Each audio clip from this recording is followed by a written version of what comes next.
Alice's Adventures in Wonderland by Kuzra School, Chapter 12, Alice's Evidence. "Here!" cried Alice, quite forgetting how large she had grown in the last few minutes, and she jumped up in such a hurry that the edge of her skirt upset all the jurymen onto the heads of the crowd below. "Oh, I beg your pardon!" she exclaimed in great worry, and began picking them up as quickly as she could. "The trial cannot continue," said the king in a very serious voice, "until all the jurymen are back in their places. All!" he repeated.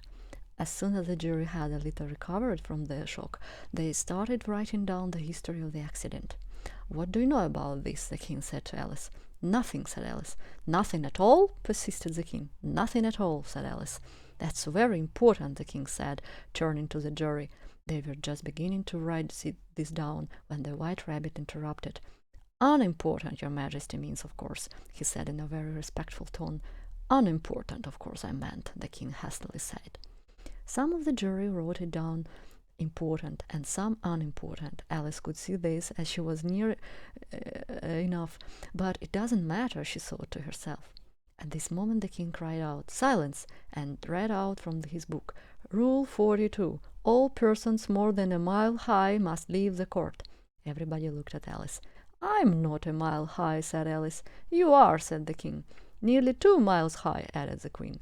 "Well, I won't go at any rate," said Alice. "Besides, that's not a usual rule. You invented it just now." "It's the oldest rule in the book," said the king. "Then it must be number 1, said Alice. The king turned pale and closed his notebook hastily. "Read your verdict," he said to the jury in a low, trembling voice. "No, no," said the queen. "Sentence first, verdict after it." "Nonsense," said Alice loudly. "The sentence can't go first." "Hold your tongue," said the queen, turning dark red. "I won't," said Alice. "Off with her head," the queen shouted as loudly as she could. Nobody moved. "Who is afraid of you?" said Alice. She was her full size by this time. "You're just a pack of cards."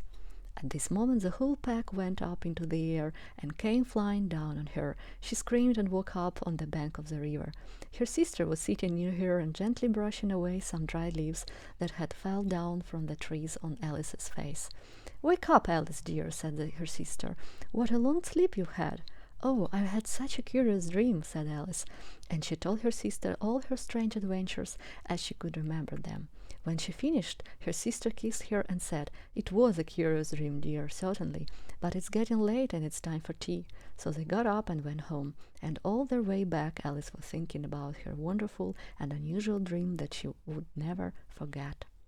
This is the end of Chapter 12, and this is the end of Alice's Adventures in Wonderland.